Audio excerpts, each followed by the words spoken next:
think that how many of us use tools as a weapon? So, for example, a hammer is a very useful tool, but used in the wrong way can actually be a weapon. So this is the same thing that happens with life coaching tools. And today's episode is going to talk about how we can often use life coaching tools as a weapon that really actually make us in a worse state than when we started because we're not using them properly. And so I'm going to be doing some troubleshooting. Today's episode is going to be so helpful for you as you set yourself up for success in your life. My name is Dara Thomason, and I am the Quilter's Coach, and this is episode 174, Using Coaching as a Weapon Instead of a Tool and How to Avoid That Trap.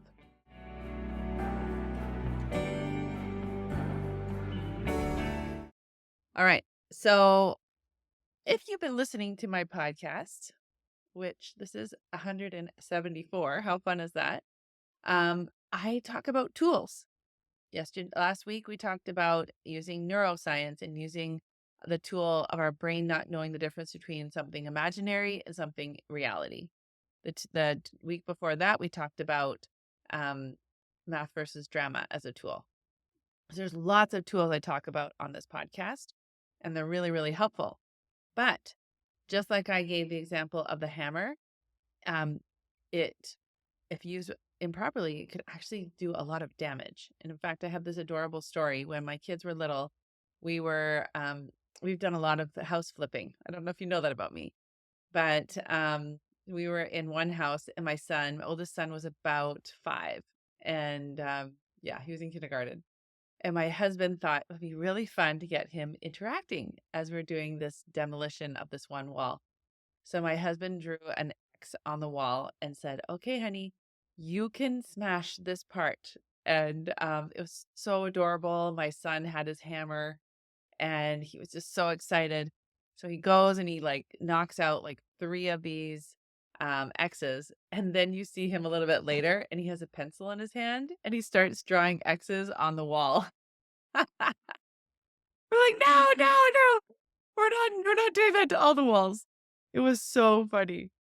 Anyways, so today's episode is going to talk about sometimes we'll do the same thing. We'll want to use that tool, but we're not using it properly. And then we'll have a lot of really negative side effects to it.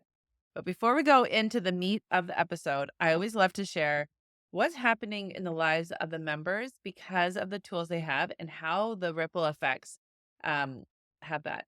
Now, this one is so sweet. My client, I've been working with her since 2020, end of 2020. And she's had a rocky relationship with her sister and her brother. They, like a lot of us, our parents always did the best they could with what they had. And so sometimes that looks very kind of crazy and not super awesome. So if we have an abusive family, um, everyone has different flavors of challenges at home. And so their home life was a little bit challenging and a lot of insecurities. And with that, it's difficult to build strong relationships and bonds. And as we've been doing the coaching together, she's really wanted to build a stronger relationship with her sister. Even though they're in their 70s, she really wants to feel connected and wants to feel that that love that she has, but make it a little bit easier.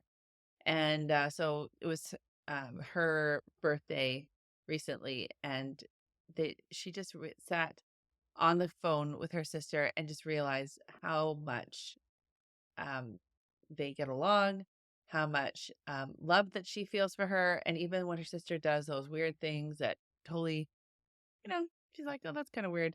She doesn't judge her. She just allows her to be her. And they just have such a different healthy relationship. And she's just so grateful because, navigating those older years of taking care of an aging parent and making those hard decisions, it makes it so much easier when you get along with your sibling. So I love that win. And it takes time and it takes continuous effort. It's like building a garden. It takes time to get the soil ready, and you need to just keep nurturing it. And as she continues to do so, she sees the fruits of her labor. Very exciting.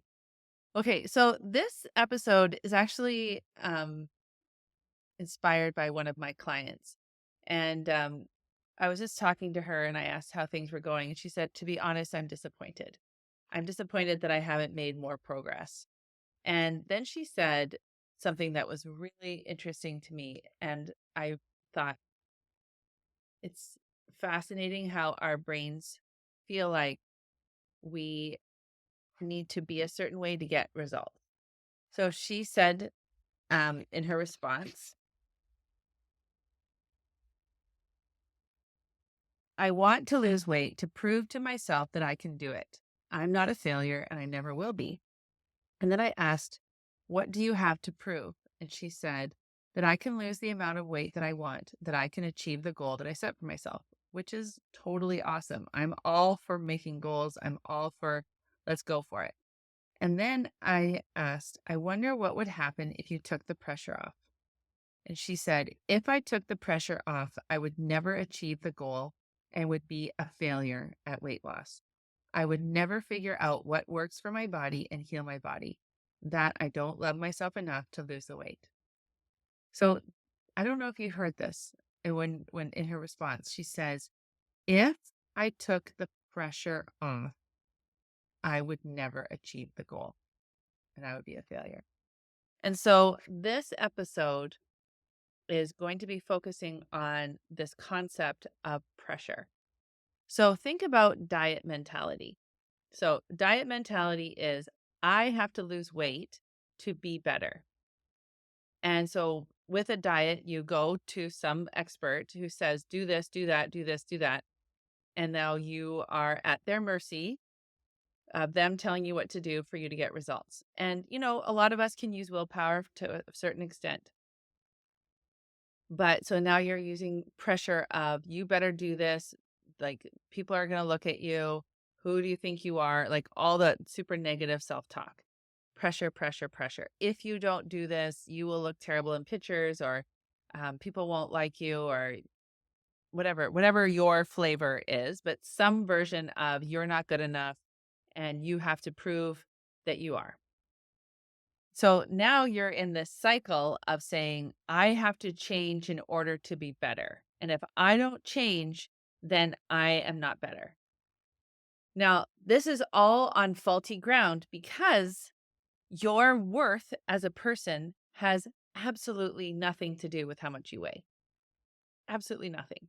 Just like my worth as a person has nothing to do with how tall I am, or how short I am, or how big my feet are, or how old my car is, or how big my house is, or how big my big or little my fabric stash is.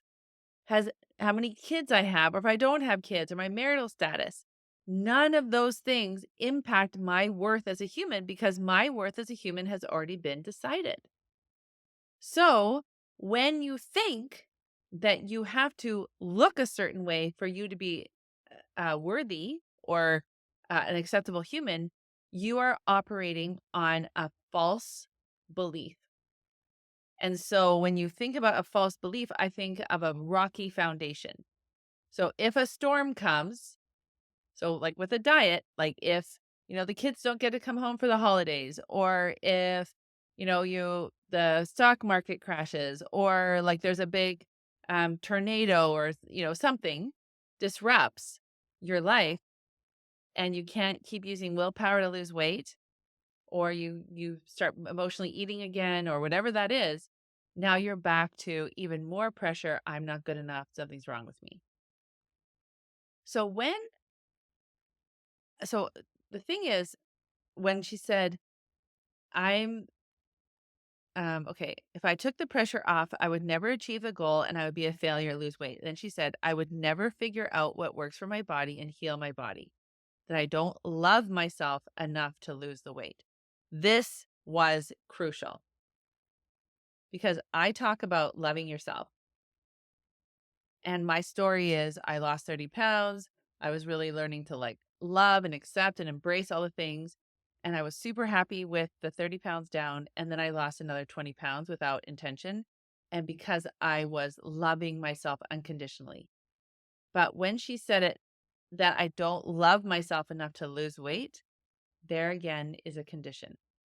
So you're using like a concept of it's important to love yourself to lose weight, but she hasn't quite got the whole concept um, considered. Now, this is very normal, by the way. This is very normal because we don't, okay, hey, think about our thoughts. Our thoughts, most of our thoughts are beliefs, and beliefs are just practice thoughts. So when you look at the iceberg, right? Only 5% of the iceberg you see, 95% is under the water. It's the same thing with our thoughts and beliefs. So if we believe that we have to love ourselves and we have to force ourselves to love ourselves, then we have all this work that we have to do with that. Because when she said, I don't love myself enough to lose the weight, so now that becomes a belief that she has, but it's a faulty belief. So all underneath the surface, we have all these faulty beliefs like you have to be skinny to be likable. That's a faulty belief. That's a thought error. It's a belief error. But because you don't question it, it's just under the water. It's always there. And so like a boat will come and it won't realize how big the iceberg is underneath and then it will crash. It's the same thing with our thoughts.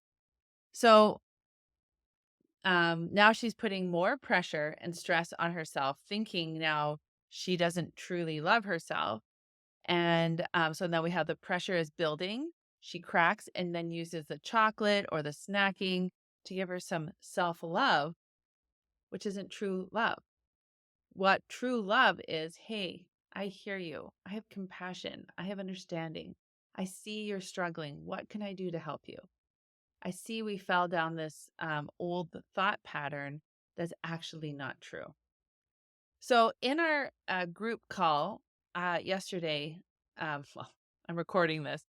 Uh, I, we did an exercise, and you can.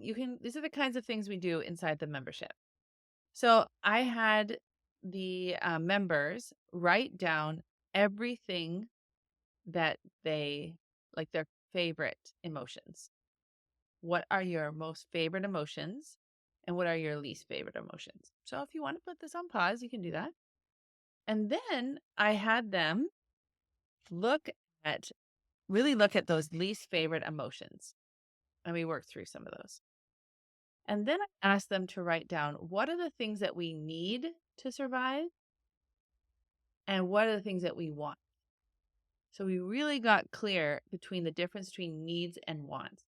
And I'm telling you, it was a very interesting conversation, especially when you think about Maslow's hierarchy of needs. So Maslow's hierarchy of needs, it's like a triangle. The very basic is like basic things like water, shelter, food, um,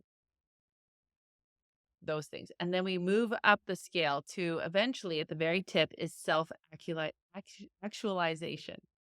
And those are the things that help us to be like the most elevated version of ourselves. So I would like you to do this exercise of what are the things that you need in your life and what are the things that you want. And the problem is if you think that you need to lose weight to be acceptable, you are putting undue pressure on yourself. And as you know, with pressure, it just keeps building and building and building. And then eventually you will blow. So when I was an elementary school teacher, I used to teach this concept called anger mountain. And I would teach them to the kids because I had a lot of kids that had behavior problems. And I would say, during when you wake up, we always wake up with some level of irritation. So it's like, oh, my pillow isn't that great. My neck is a little sore. So now we kind of have. I like to think about it as you're just going up the mountain, right? So you're like, oh, I'm kind of uncomfortable. And then maybe your mom made breakfast that you didn't like, or maybe your mom wasn't there and you wanted her to make breakfast, or maybe you wanted to ask your mom a question and you couldn't. So these are these, kids that are 10, 11, 12 years old. And, or maybe they wanted to wear their favorite jeans and then they were in the wash and they couldn't find them. So every time something doesn't quite go super awesome and they don't resolve it, they get a little bit higher up the mountain. Then they get to school and then they have these things. And so I'm talking to them about what are the things that get you up the mountain? And eventually, if you don't resolve these issues, you will get to the top of the mountain and it will explode, right? Like a volcano. And then you don't even know why, because it was like you someone pushed you in the hallway by accident and then you just turn around and start yelling at them. Even though it wasn't really a big deal, you've been climbing slowly and surely up this anger mountain. And so I would teach them how to recognize, okay, if your heart is beating, if you're feeling like your face is all hot, your skin is like searing, and maybe your fists are clenching, or maybe you're biting down on your teeth, that you're feeling that anxiousness, you're feeling that frustration. We need to learn how to take some breaths or talk ourselves down or give ourselves some compassion, because we need to go lower down on the mountain, because we don't want to get so high that we start blowing up. And that's that anger. And so so that's the same thing with us, right? With pressure. And one of the tools that the tool that I really want you to focus on in this episode is the difference between a need and a want. Because if you think that you need to lose weight to be acceptable, then you are going to create a lot of pressure. Even if you need to lose weight to be healthier, and the way you approach that is really negative and have that army sergeant in your head, that's not going to serve you. So I have a client who I've just started with, and she has a lot of health issues because of her weight. And so she can't get the surgery, she can't get the help because she has the weight. And so one of the things that I'm helping her with is reframing and saying, I weigh this weight because I didn't learn tools of how to cope with the problems that I had. And so now I'm just carrying this extra load because I didn't have the tools. But now I have tools. Now I can change the way I am. So I'm sorry, past self. I'm sorry that I did that. I'm sorry that we have this extra weight. Every time you went for food, it was just an attempt to take care of yourself. And she even talked about she has so much fabric and she feels so guilty because of all the money she spent on fabric. She could have done other things in her life. She could have traveled more. She could have done other things. It's the same concept, right? So she is learning this practice of self compassion, of saying, it's okay. I didn't have the tools to work through these problems. And when you can do that and you can have those kinds of conversations with yourself, guess what you're doing? You're going down the mountain. You're taking the pressure off. And you no longer are having that super focus. And then the next thing we did on our call is I said, why do you think we sign our kids up for sports teams or debate club? Why do we spend money for them to improve themselves? Because some people could say, you're just putting a lot of pressure on those kids. And it was interesting to hear their responses. I'd be interested in your response. And I said this in the last episode, but I heard someone say, just because we're a certain age doesn't mean we're fully baked. I said, so why aren't we putting ourselves in that? Now, as you know, I have lots of kids in basketball. I pay a lot of money to have coaches correct my kids, and I encourage my kids to get better and better all the time. I'm doing the same thing with myself. I'm getting better at feeling my feelings. I'm getting better at having difficult conversations. I'm getting better at learning marketing and doing all these things that don't necessarily feel really natural to me, but I want to serve so many people. So I'm willing to get coaching and put myself in an awkward situation so that I can learn. But I'm doing it because I want to. Do I need to help other people? I want to help other people. Do they need my tools? I think they do, but I want to help them to learn that. So I I'm going to leave this episode where it's at because I do really want you to take minute, 4 minutes, please. Do this for yourself. Go inside yourself and say, am I like this client of Dara's who that truly believes that if she doesn't put pressure on herself, she's never going to achieve her goals? Because if I'm doing that, no wonder I'm not getting my goals. No wonder I'm not nailing it because I'm putting a lot of unhealthy pressure. Now, there is some good pressure out there. My son just had a tryout for a basketball team. That's some healthy pressure, but that is not sustainable for long. And these are the kinds of things you're going to learn inside my membership. I am going to be very bold. When you're inside my membership and you learn these tools, like maybe it's another life coach, but for me, if you resonate with the things that I say, I do not want you to delay any longer. I want you to come on a breakthrough call with me. Let's talk about if this is a good fit or not, because I can promise you that when you finally take this time for yourself and to go into your brain, you can create a life that you never, ever imagined possible. I am creating goals and achieving things I never dreamed of because I'm allowing these tools to work in me. And I want that for you. So let's do it. What is stopping you? Okay. Get on that breakthrough call. Let's have a conversation. Let's get you living the life that you truly, truly want. All right. I can't wait. There's lots of free training. They're all linked here. Register, kind of take test out how it feels. I'm here to help you. Bye.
If you aren't loving your current life and hear yourself saying things like, I should be happier, I should be getting more done, or question how productive and fulfilled you are, this podcast is for you. I'm Dara Thomas, I'm a professional quilter turned life coach for quilters, where I show you how to overcome obstacles like perfectionism, people pleasing, overeating, overcomplicating life, so that you can really start to enjoy your life by learning and using tools for your brain to help you transform your everyday living.